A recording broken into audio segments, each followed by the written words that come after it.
I'm Charlie Sykes. Welcome back to the Contrary podcast. I am joined today by Chris Saliza, and we are going to win friends and influence people. Oh, Actually, no, we're not going to do any of that sort of thing. maybe But influence people, but not win friends, probably. no, we may not. Look, I want to talk. We are just fair warning. We're going to talk about the Jake Tapper book. We're going to talk about Joe Biden a little bit later. Um, and I'm going to give you my take on all that. But let's go through some of the things that are in the news Yeah. before that. And I know that you've written about it. This seems like it is such a huge story that kind of gets lost in the shuffle. But the end of the Elon Musk experiment, I Hmm. find it extraordinary. You know how high he was riding. How high he was riding just a few weeks ago. He's on the Yeah. stage with a chainsaw. He's absolutely everywhere. He's the ultimate kingmaker. Then he falls flat on his face in Wisconsin, and now he's saying, "Yeah, he may not give as much money anymore." So, give me your take on the Elon experiment. Bottom line, did it succeed? Did it fail? Did Yeah. Elon get some things he wanted out of it? I mean, it's the Greeks were right. Like this is an Icarus situation, right? I mean, it feel like it was always people would always Hubris. ask me. Yes, people would always ask me in the first couple of weeks of the second Trump presidency, like, how long do you think this bromance will last? And Sure. I'd be like, Right. I don't know, but like the comparison I always drew was this is two piranhas in a bowl. They might not try to eat each other the second you put them in the bowl together, but they're Yeah. going to try to eat each other because it's their Right. human nature, right? Like it's just Mhm. or their fish nature. It's Yeah. this is the thing. So Elon and Trump were never going to. It's just too combustible. They're in many Right. ways too similar. Um, it was never going to work. And Elon, look, Elon's political antennae are, in my opinion, not particularly good. I mean, yes, Not Donald particularly Trump got good. No. elected, but beyond that, like he's not like a great spokesperson for Donald Trump. He says all kinds of weird things. Him putting himself front and center in Wisconsin was obviously a mistake. I mean, like you or I, if they paid me $50 to be a political consultant to them, I would have said, well, let's see, don't make an election where people don't really know the two main candidates. Don't make it a referendum on an unpopular person that everyone knows. I mean, like it's not complicated. So he was never, I thought, long for the political world. I will say though, to your point, Charlie, it is remarkable, and maybe this is just the way news Hmm. cycles work now, but it is remarkable.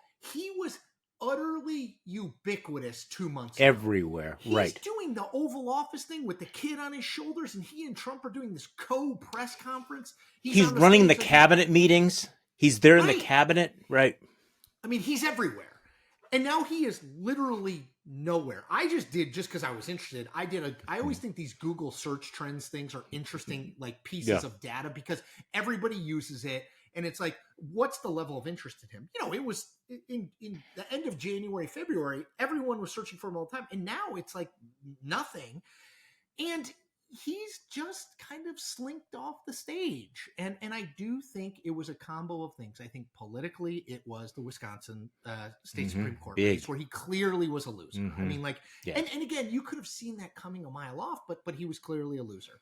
And then I also think it was the Tesla, sort of the declines in Tesla, how politicized it's been, stockholders starting to get, He totally people. shitified that brand, Right. didn't he? I mean, Yeah. it's remarkable. Yeah. And I would recommend to people, Jonathan V. Last wrote a good piece about resale value of Tesla Cybertrucks that gets at sort of Mm-hmm. how this is so funny I do not own a Cybertruck because it's the single ugliest car in the world, but I own a Model It 3 is. Tesla, which Yeah. I bought 5 years ago. And what is fascinating, I was saying this to my wife the other day, when I bought the Tesla, it was, our concern was, are conservatives going to key it because this is anti-American? We're Right. we real engines and big trucks. And now it's going the exact opposite way, where it's like a symbol that you're like an Elon and Donald Trump person. But point being, like, that brand was clearly starting to fail. And then I would also add, look, Elon Musk is a guy who kind of flits from thing to thing to thing, right? He's got a company that drills holes. He's got a space company. He has X. He has, Tesla. He does a lot of things. He is not a guy who's like, I'm going to go work in the mines for 5 years on this Right. thing. So I don't think we should be surprised by it. But to your point of like, Oh no, what did he accomplish? You know, probably for himself, some things that we don't even know yet, right, in terms of regulations, and, right, that are going to benefit him. And those things are harder to find out in the moment. So I think he actually probably did do himself some good in kind of protecting his business interests. Financially, it doesn't matter, because when you're as rich as he is, you know, $250 million is, I mean, I hate to say it, but it's nothing, right? yeah, But I don't think, I mean, I think he caused, you know, my view of ultimately of Elon Musk in the political / Washington world, to quote Faulkner, full of sound and fury, signifying nothing. Now, it's not nothing if you were one of the civil service employees that he laid right. off. The damage is real. Right. The damage is real, but like, if you look back, it's going to be, they talked a big game No. and they didn't deliver. Right. I mean, this is why you kind of have to break it down. You know, in terms of, you know, lowering the overall cost of government, it was, you know, wholly unserious.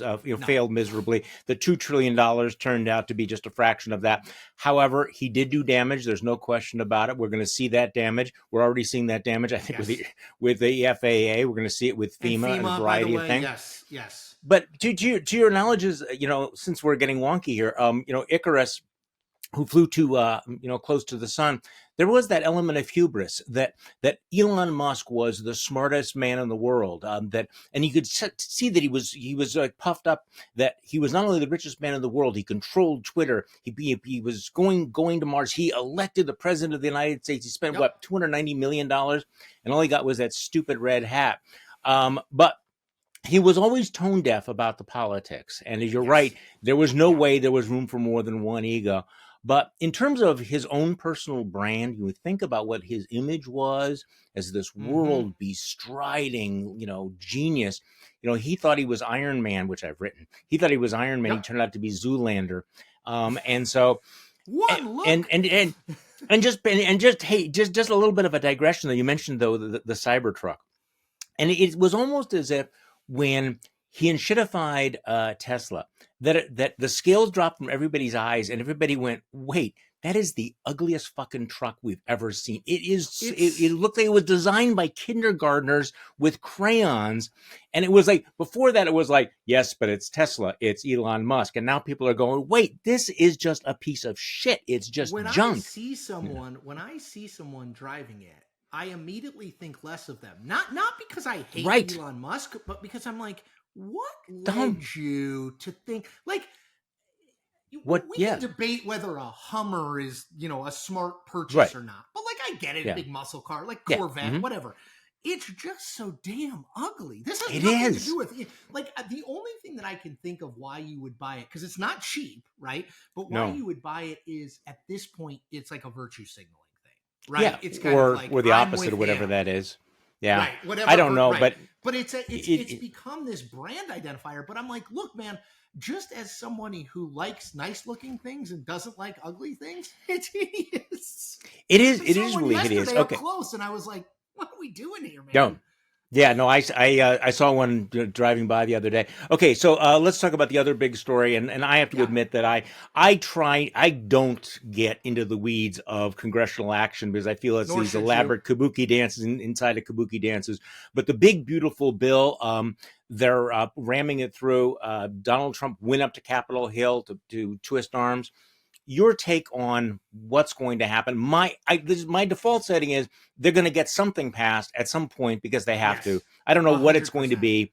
Okay, so what do you think? Yeah. That's exactly right. I spent some time covering Congress. I was never a congressional reporter, but I'd go up there and, you know, I think there is an audience for this, like, did you see what happened on the Rules Committee kind of reporting? Yes, right. Punchbowl has obviously made a mint. They own it. Kind of I just don't care that much about it. I'm in the same space as you.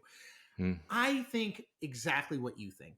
They will pass something. Now, I don't know if it happens by Memorial Day or after, but they will pass something because they have to, for a couple reasons. Number one, because he started with tariffs, which politically is in my opinion, is idiotic, right? It's like, give people the dessert and then feed them the broccoli. Maybe they'll eat the broccoli then, but they definitely won't eat it if you give it to them first. Because they started with tariffs. I like broccoli, though. Yeah, I know. Well, pick the vegetable you don't like. The analogy doesn't work for everyone. Kale? Anchovies. I'm Okay, sorry. anchovies. Yeah. Because they did the anchovies first and the ice cream sundae second, Mhm. they have to give the public something. Right. And my strong sense is that, first of all, this bill, from anyone who is a serious thinker about our debt and deficit and not a partisan, will tell you this is a disaster for our debt. This is going to put us past the projections now will put us past World War II, where our GDP is outweighed by our debt, right? By 2034. I mean, this puts us on a path toward the exact opposite of when you were in 2010 a fiscal conservative Republican. You'd be like, no, Paul Ryan's head would explode with this bill. Yeah. Right. So from an economic standpoint, it doesn't make sense. But what they need, here's what they need, right? And this is at least what I think they need. They need a check for, I don't know, $2,500 signed grandiosely with the pen, not an auto pen, his actual pen, signed Donald J. Trump. That arrives in your mailbox sometime in the fall, because they've already had to eat the anchovies, and that's the hot fudge sundae. Now, $2,500, I don't even know what the tax break will be, but ultimately it's probably not going to change. You're not going to be able to quit your job because you got this, but it's something. Yeah. So it's that, and they control everything. And people know they control it. They control the White House, the House, and the Senate. If they don't do this, what the hell are they going to do? Because I will tell you, there is the repeal and replace of healthcare ain't happening, people. And so if they don't do anything in these 2 years, and if they don't pass something in this space, they're not going to do anything big. What the hell do you go to voters with? I think that we ought not to underestimate the political attraction of handing out goodies. Handing out the handing out the Skittles. The no taxes on tips, the deductibility of interest on car loans. None of this makes sense in terms of growth economics or in terms of debt and deficit. But they're going to go to each one of these constituents and say, "See this goodie thing that I've given you. Please don't notice that you're paying more at Walmart for a variety of things." I wonder, however, given the speed that they're moving, they fully understand all of the consequences of what's in this bill, including there are going to be some massive cuts to Medicaid. They do not. There's no way. There's no way they understand it. This is an 1,100-page bill. Give me a break. Right. I mean, and by the way, if this was Democrats in charge and they were trying to ram through an 1,100-page bill to fund all of President Harris's agenda, they wouldn't know what the hell was in it either. Yeah. So no, they absolutely do not. But they'll be stuck with it afterwards. Once they pass this, once they have their big rose garden celebration, people are going to go, "By the way, do you see what you just did?" And I think it's going to be interesting. I mean, this is part of the problem, but I think that my default setting is that the fiscal conservatives and the moderates will make lots and lots of noise and everything, and then they will cave in, and this thing will pass by the smallest of margins, and probably J.D. Vance will have to cast a deciding vote, but they're going to get something done. So that's going to happen. And you know what? It's an interesting thing, because I think the truth of the matter is what we've seen over the last decade is principled opposition within the Republican Party to policies that Donald Trump wants fades away when Donald Trump threatens you. Now, there's the Tom Masseys of the world who will stand up against him, but even Rand Paul, they'll find a way to be for it because they're afraid of him still, and they feel like they have to do something. Never underestimate that. No, I mean, for people who want to know how big this is, how expensive it is, go back and listen to our podcast we did with Jessica Riedel, who talked about how expensive this is.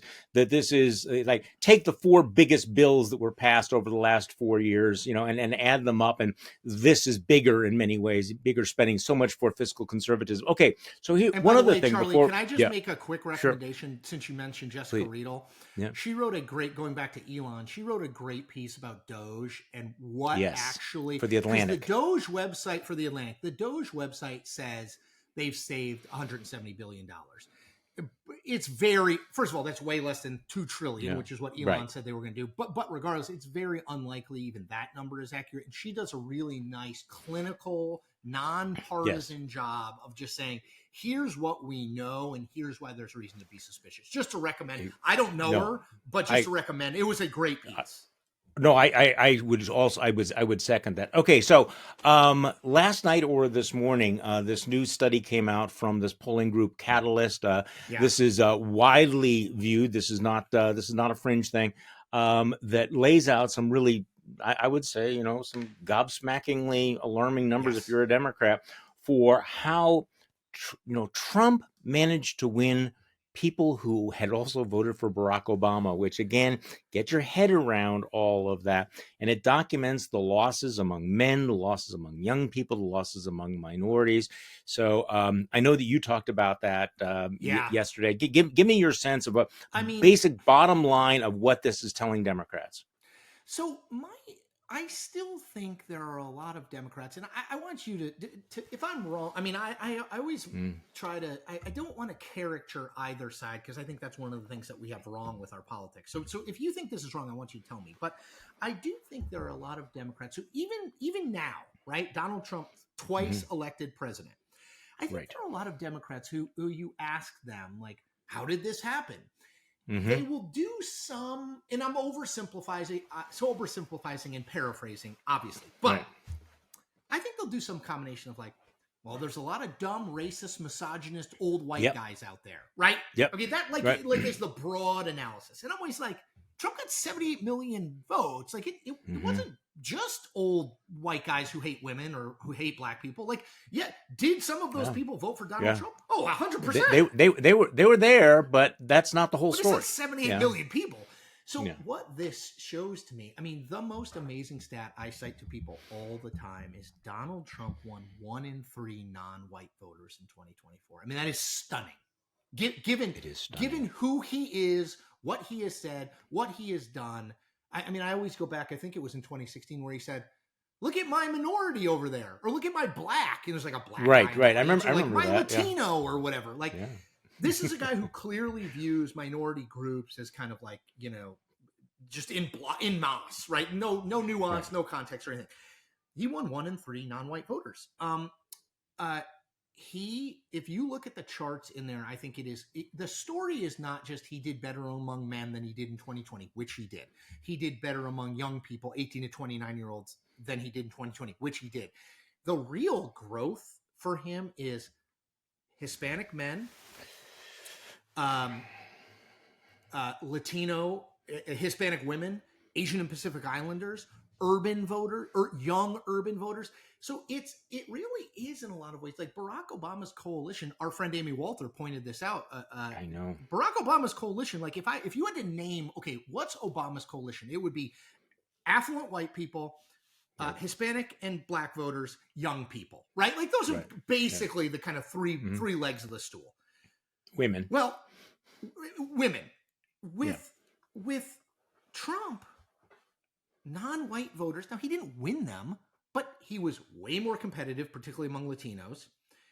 And with young people, Obama was winning young people by 30 points over John McCain. Well, Trump fought almost to a draw and won young men. And I think my point here is I think it's twofold. One, it's not just angry old white guys, number one. And then two, and this is, I think, slightly more optimistic for Democrats.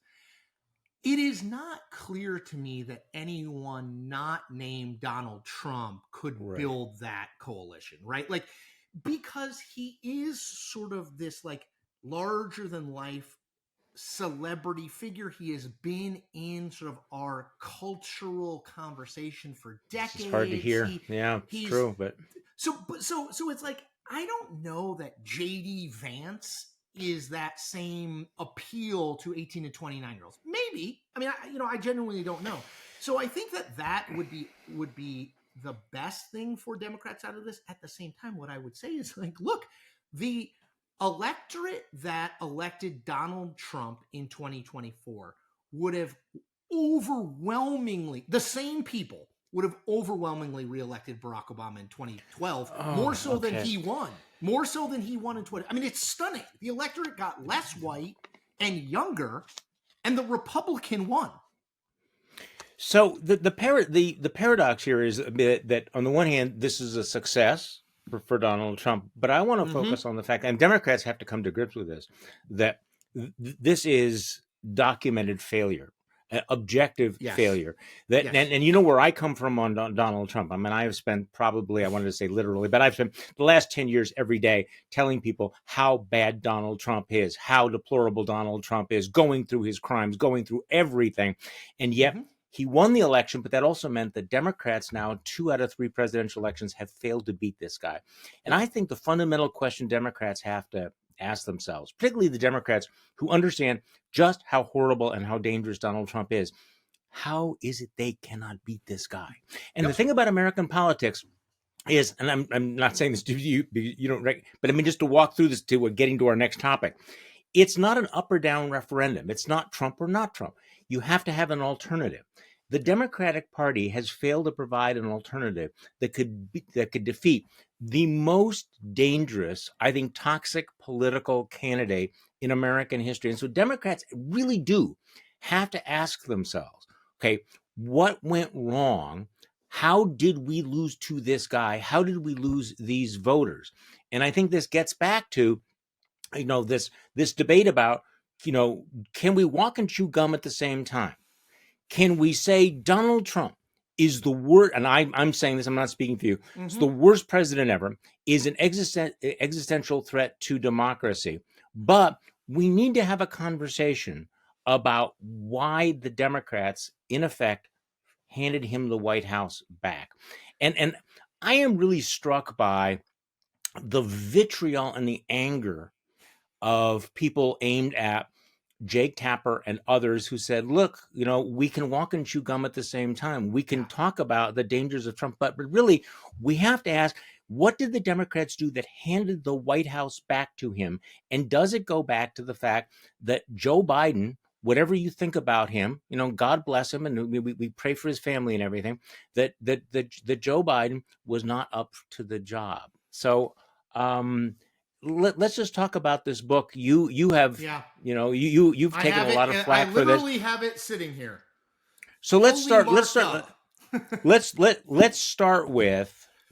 with his diagnosis for cancer and whether or not that ought to change the way that we talk about this. Our good friend David Axelrod said, yes, everybody ought to back off. We ought to mute all of this. This is not the time to talk about this. You disagree with him.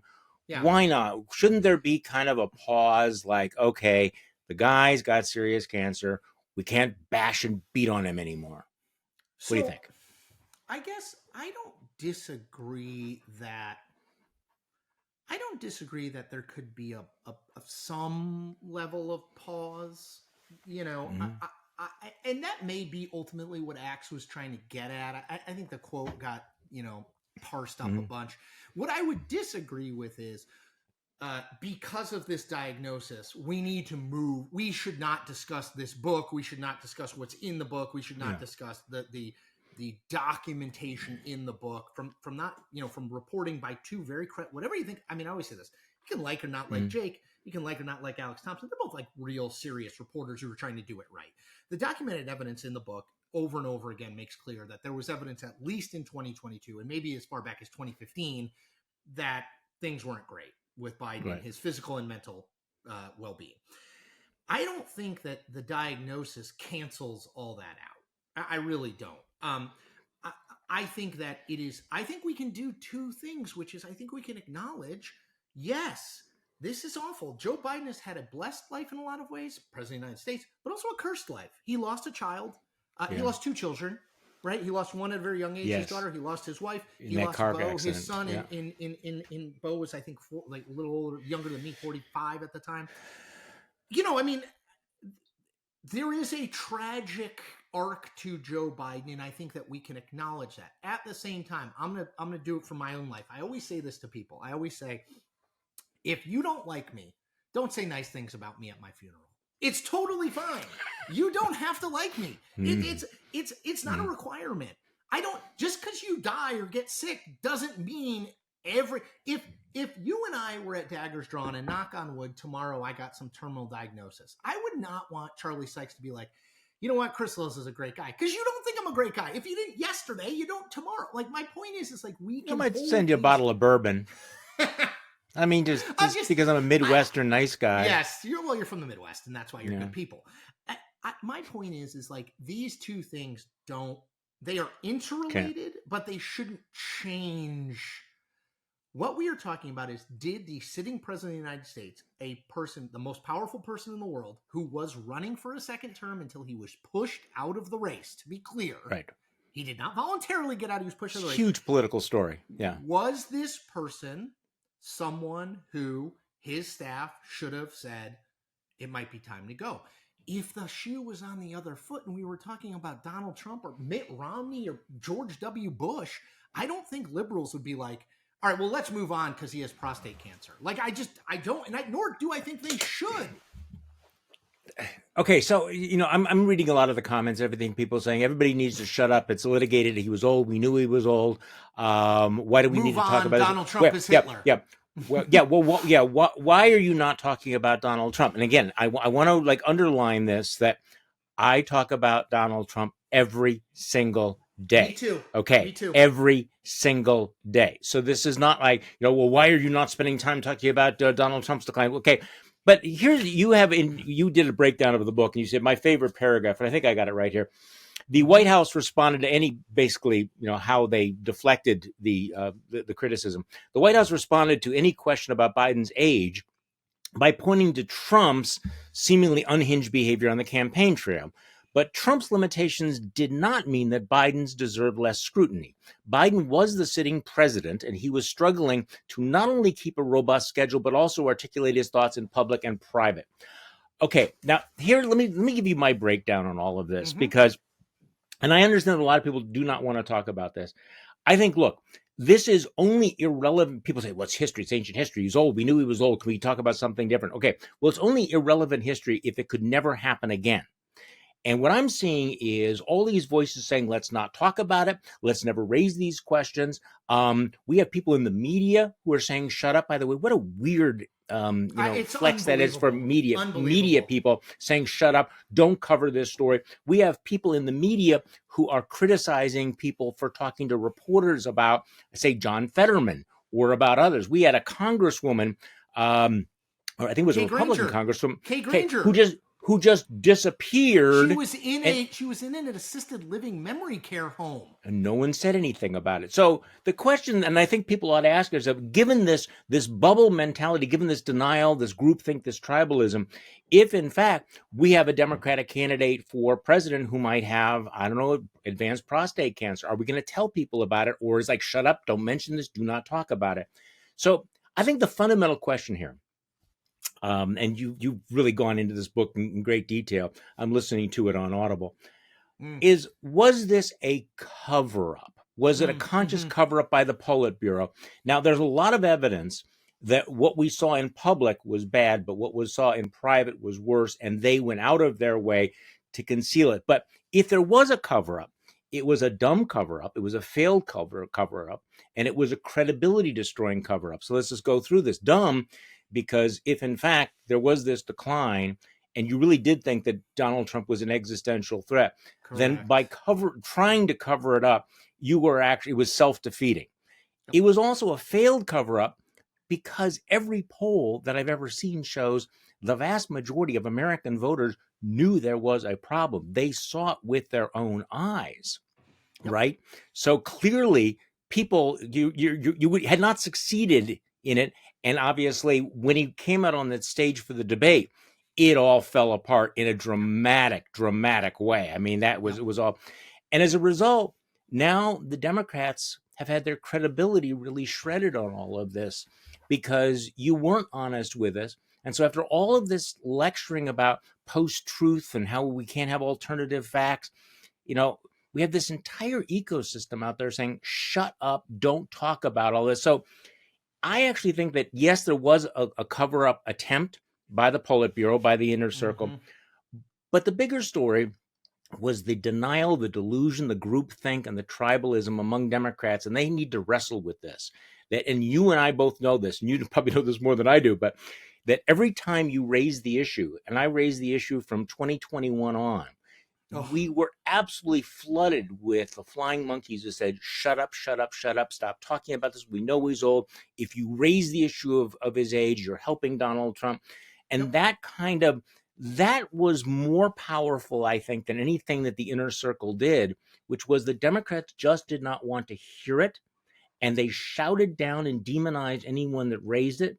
And even now that you see the absolutely catastrophic consequences of it, they Correct. still don't want to confront it. And I think that's I the real danger going forward, not just looking back. I totally 100% agree with everything you said. My point always is you have to really put blinders on to think that what happened in 2024, of which the debate, questions about Biden's age and competence, questions about what they knew and when they knew it. If you don't think that that played a role in Donald Trump winning, I think you have blinders on, literally. And you cannot fix a problem that you refuse to acknowledge. Right. This is the heart of it. This is you. I mean, yes. Isn't this is absolutely the heart of it. Right. If those who fail to understand the past are doomed to repeat it, like if you do exactly the whole move on, I don't mean moveon.org, I mean move on, move on from talking about this crowd. You lost. And you didn't just lose, and this is a point you made earlier, Charlie. You lost to Donald Trump, who I would argue is the single most flawed Republican that they could have nominated. I think I'm of the view that Ron DeSantis wins this. Even old Puddin' Fingers Ron wins this election. Nikki Haley walks away with this election. You lost to this guy who people did not want to be for.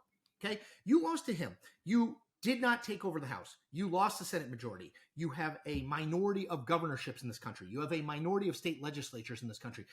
You cannot look at that and simply say, well, 2024, I mean, that's yesterday's news. Because you will fail again. So, so this is, and I'm sorry to agree with this so radically here. It's that I understand that people who are saying, why should we should be just all focusing on Trump. We should be focusing on the danger of MAGA. Well, I agree with that how do you defeat MAGA? You don't defeat MAGA with nobody. And the question is, if this story, if this decision here, if this attitude basically handed the White House to Donald Trump, then we need to talk about it, because it will happen again.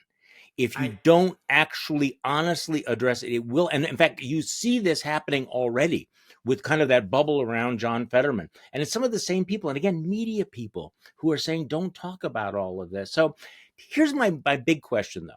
And this goes back to why I put more emphasis on the denial, delusion, groupthink, and tribalism than, frankly, I do on the cover-up, which obviously failed miserably. The people who were, fingered in this book, that small group of people that protected Jill Biden, him. Mike Donlin, Steve Ricchetti, Yeah, all of these folks. And yet these were also the folks that put him out on that debate stage where the whole thing fell apart. So if you're trying to cover up Donald Trump, why then do you put him out in that particular way? Because that was one of the most catastrophic miscalculations in the history of American presidential politics.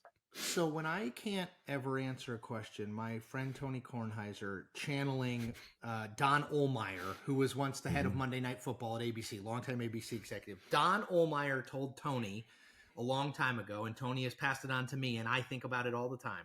The answer to all your questions is money. Now, when it comes to politics, I always say the answer to all your questions is money and power. There's a thing in here that's gotten a little overlooked, although our mutual friend Jeff Greenfield flagged it. And I mentioned it in my piece, but kind of further down, Jeff Greenfield flagged it today. Mike Donlin, who had been with Joe Biden, was Mike Donlin's bell cow. Okay, he had been with him since the mid '80s.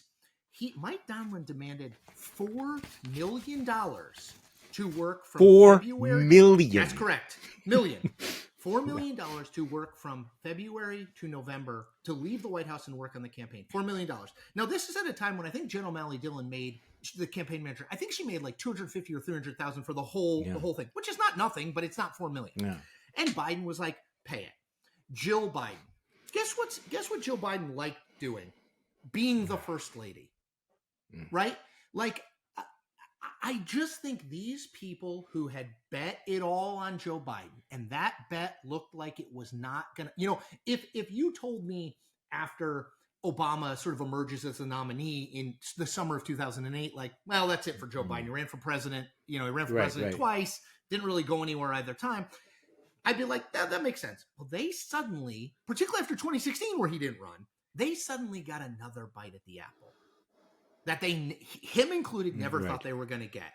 And they were going to preserve that power, financial remuneration, access for as long as possible. Because the truth of the matter is, I wrote about this, Biden, to me, in this book, in Original Sin, comes across as sort of an ill-defined but ultimately sad.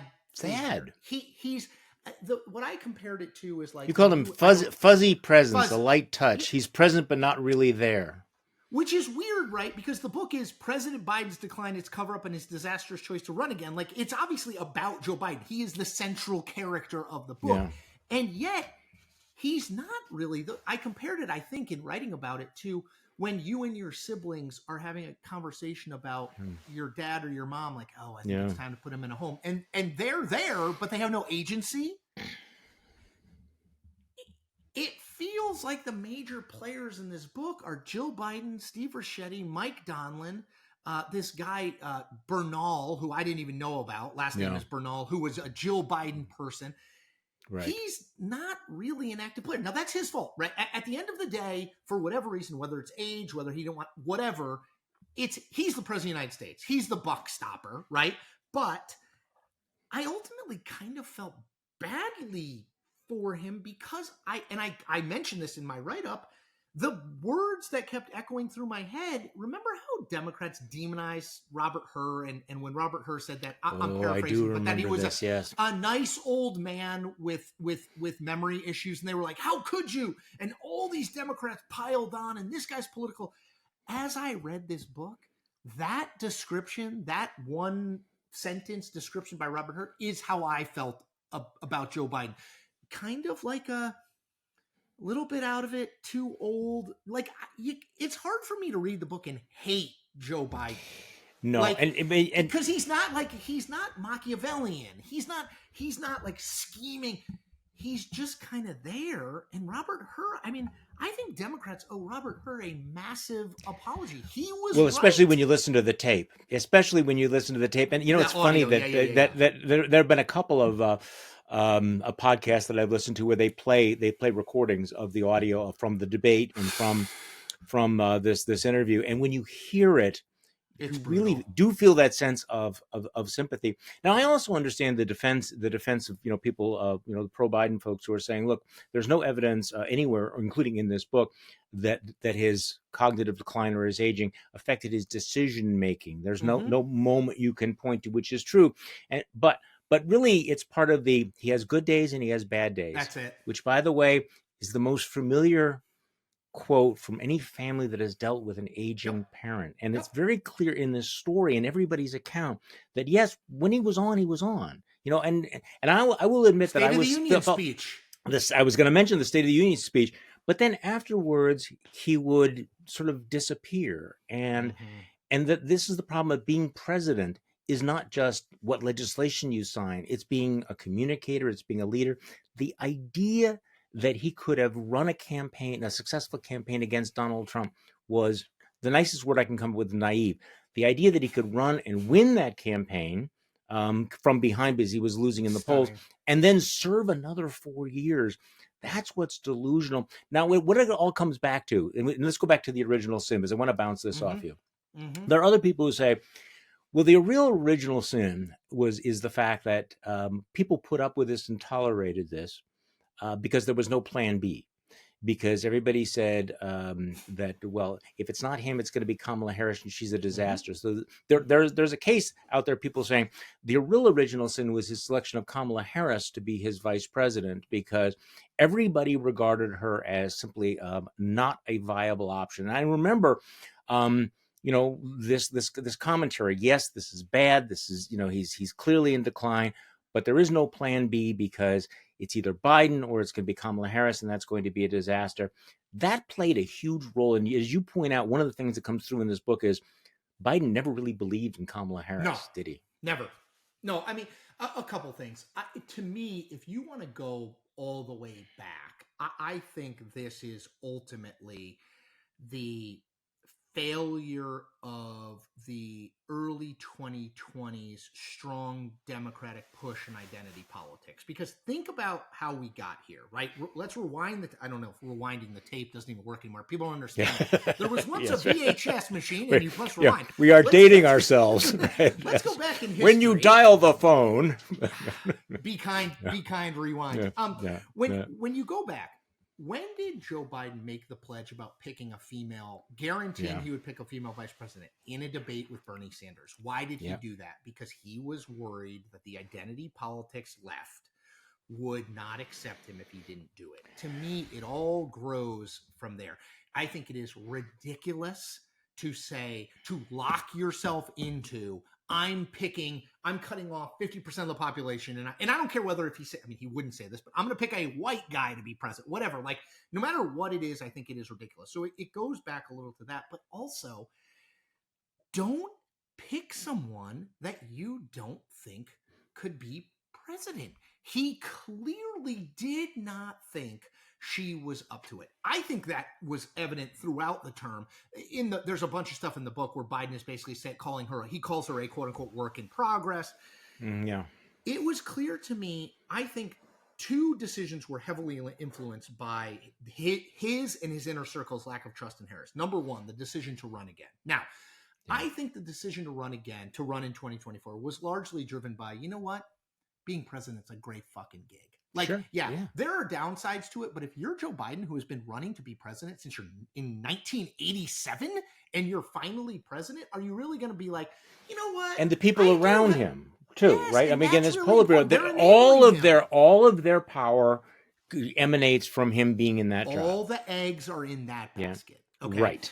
So he's not going to walk away from it. That's the biggest reason. But I think the second biggest reason is he convinces himself of two things. One, I'm the only one who's ever beat Donald Trump. I mean, demonstrably true, although it's a small sample size. And two, he is convinced that she cannot win because he doesn't think she's good. Maybe because she's a woman of mixed race, mixed race, right? And, he may see that as two strikes against her in terms of the broader electorate. Right. So I think that informs his decision to run again. And then I think and by the way, Joe Biden is still convinced of this. He thinks even after June 27th. That's just delusional, though.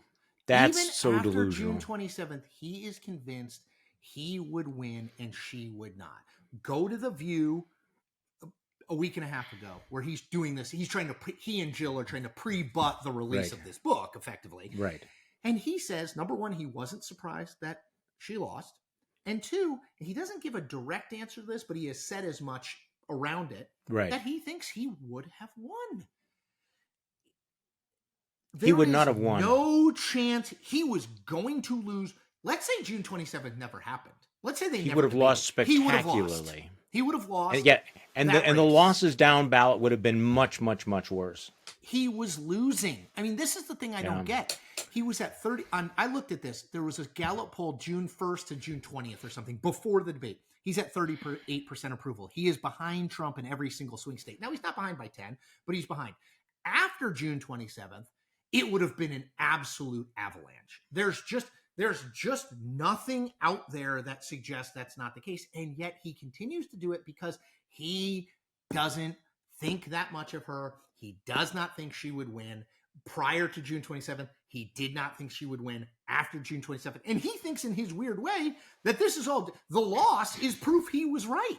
Not the loss is proof that he screwed this all up, but that he was in fact right. So if I'm Kamala Harris and I see what's in this book and I see what he said on The View, Kamala Harris wants to run for something. I think she probably runs for governor, but she wants to run for something. I am livid at Joe Biden and his team. Livid. Oh, I think there's a lot of bitterness. Now, anytime something like this happens, I think we all have to go back and say, okay, what did I think? What did I say? What mistakes did I make? I actually think that I underestimated Kamala Harris. I was one of those who actually liked those social media posts comparing her to Julia Dreyfus in Veep and everything. As a candidate, I thought she had a very abbreviated time, but she definitely overperformed her debate. You want to talk about the worst debate in history being Joe Biden's? I think she turned in a very, very strong debate. Mhm. But I think watching the Democrats react to all of this was really kind of,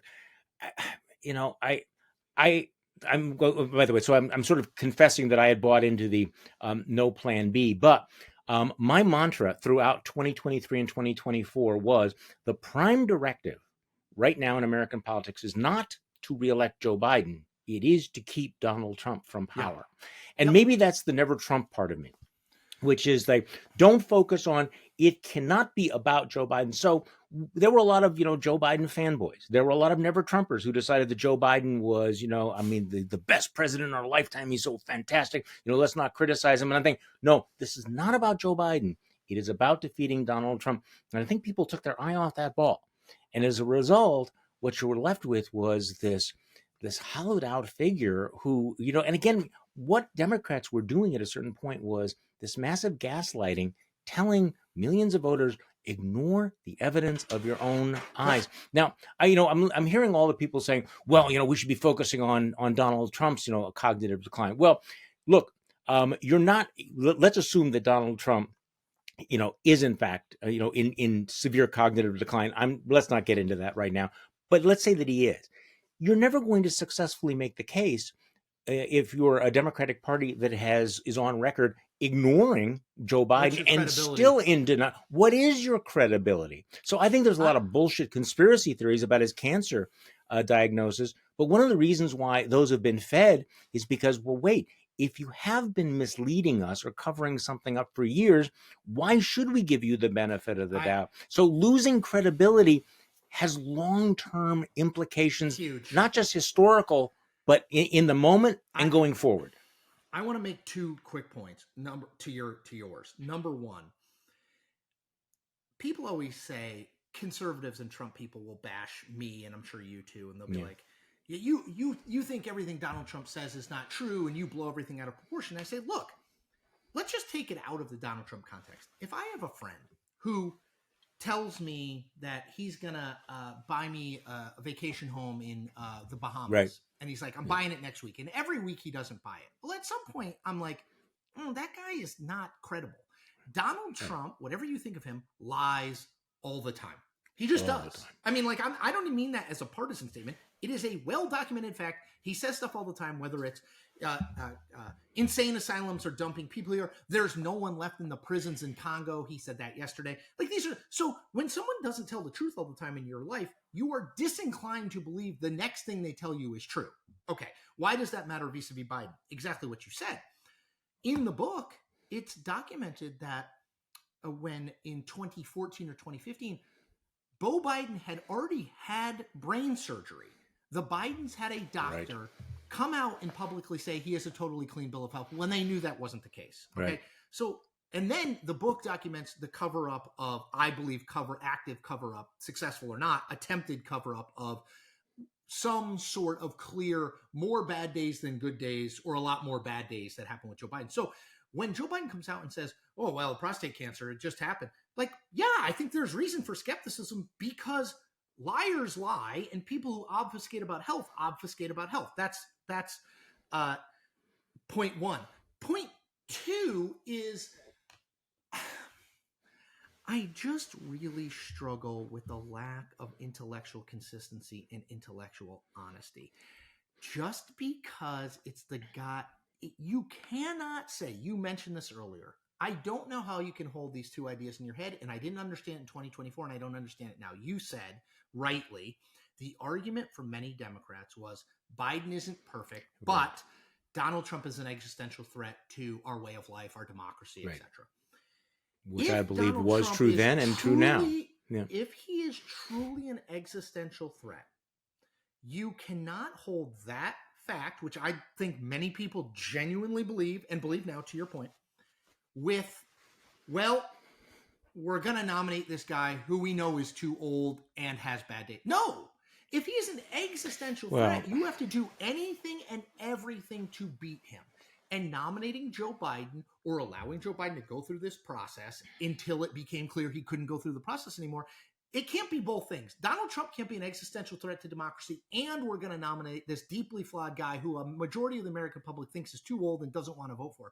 No, if he's an existential threat, you find the best person possible, exactly, and you nominate them. Doesn't mean you're going to win. It's not a guarantee, but you can't have both of those things. Can't be true. Right? Yeah. Yes. Right. And I remember having these discussions actually in that 3-week period after the debate. I mean, people sometimes forget that it went on. I mean, David Plouffe's comment is, he totally fucked us. Yeah. No kidding. But the argument, well, like Charlie, but he's been such a good president. He passed this bill and he did this and did that. And it's like, sure. Yes, but you know what? The nomination and an election are not a gold watch for past service. It's like, fine, that's not how it give works. him a medal, but that's not the way it should work. And simply because he passed this big inflation bill or whatever, the infrastructure bill, doesn't change the formula that you just presented. Again, people think he's prime too old. directive. Whatever you think of how he's going to be received in history, people thought he was too old to do the job, and they were not going to vote for him. And yet every time people brought that up, it was this massive flood. And again, this is something that I think is as significant as anything the Politburo did. And I'm talking to people who might be listening to us right now. The comment section, when I was at a previous publication, overwhelmingly, stop talking about all this. I get that reaction.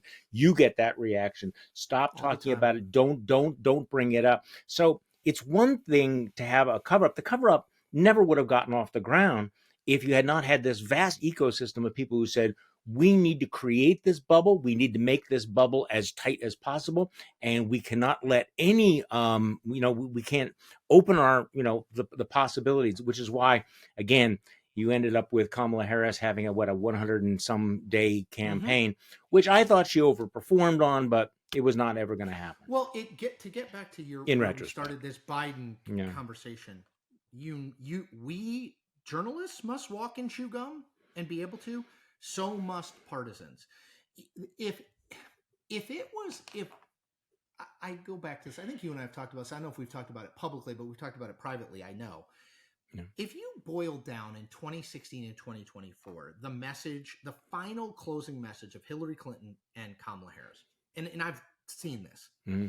Watch the ads, watch what they say at the end. It effectively boils down to, well, I mean, you're not going to vote for him. Right.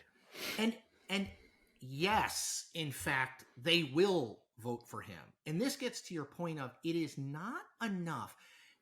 Who said this to me? Rui Teixeira, who's a Democratic think tank guy, probably more on the moderate end. He said, and I keep thinking about this, he said this to me a month or two ago. He said, what the Democrats don't realize is the swing and independent voter, they don't hate Donald Trump like you hate Donald Trump. Right. They just don't. Now you can think they should.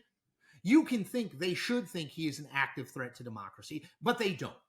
And I think the biggest mistake Democrats make is, well, surely we're not going to go down this road again.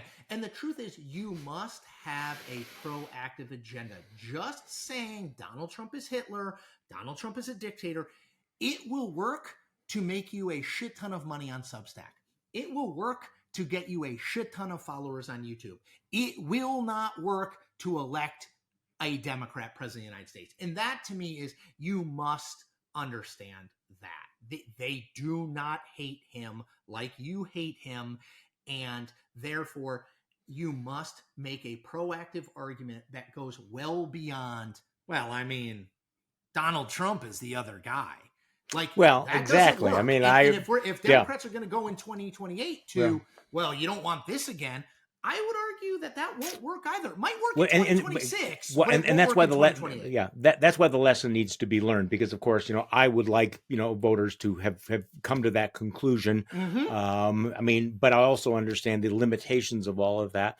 And if you spend time talking with some of those soft voters, you kind of realize that, the other side of that equation is there. So here we are in this particular moment in American history, by the way, just taking a longer view, where one of the most salient issues of our time is whether or not the president of the United States, the person who occupies the Oval Office, was cognitively impaired for a period of 12 years.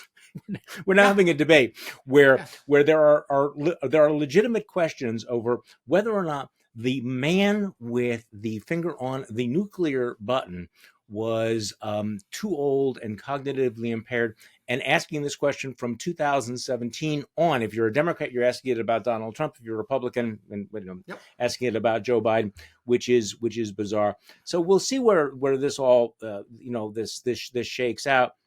The Biden story, I understand how Democrats don't want to continue to talk about it, but here's just another thing: is look, if the Democrats go into 2028 as a party that says, yeah, you should elect us because we are the party of Joe Biden, it's not going to be pretty. And I'm sorry. However much you admire him and love him. And the truth of the matter is, again, I'm going to repeat myself, but those who fail to understand history are doomed to repeat it. The idea that we are not talking about something that happened in 1980.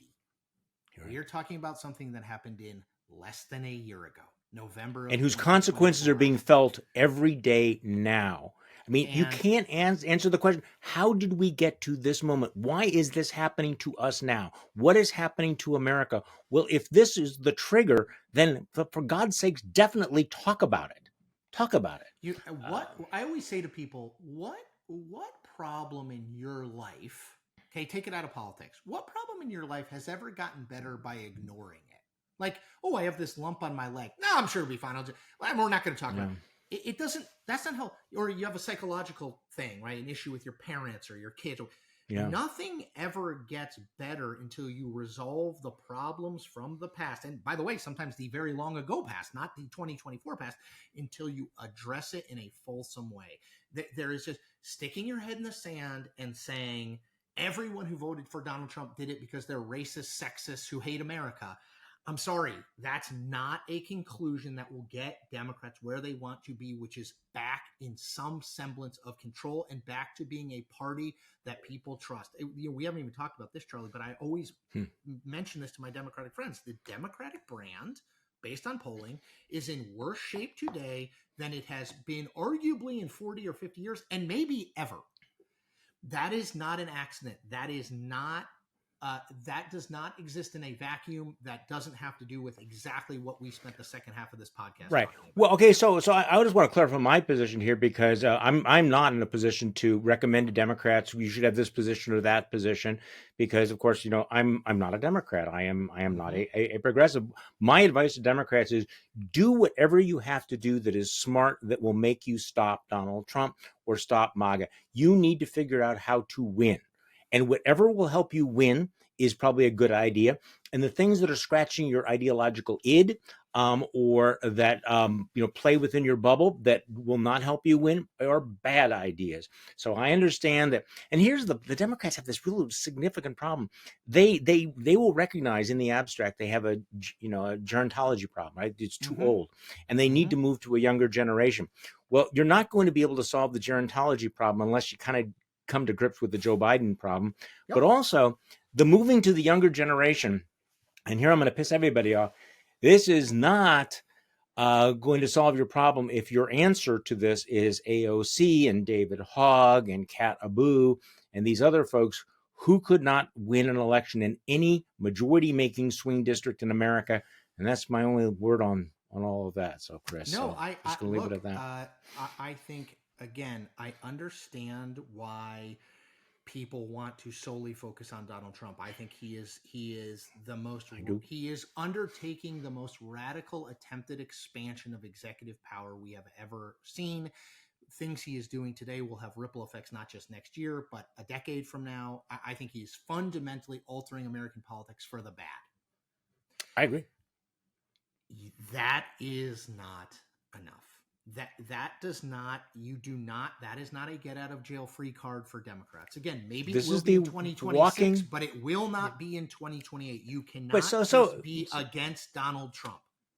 Well, that's why I'm calling this segment the walking and chewing gum, that you can really despise what Donald Trump is doing, or be alarmed by what Donald Trump is doing, regard Donald Trump as an existential threat who must be defeated, but also then say, now we need to talk about why we didn't defeat him in the past. And again, we can walk and chew gum at the same time. And I think we have successfully done it. Chris Cillizza, thank you so much for your time today. Appreciate it very, very much. It's always a pleasure. I always feel like I get smarter talking to you, and I need to get smarter. So thank you. Oh, we don't we all? And thank you all for listening to this episode of To the Contrary podcast. We do this, and today's just another example because we need to keep reminding ourselves that we are not the crazy ones. Thank you.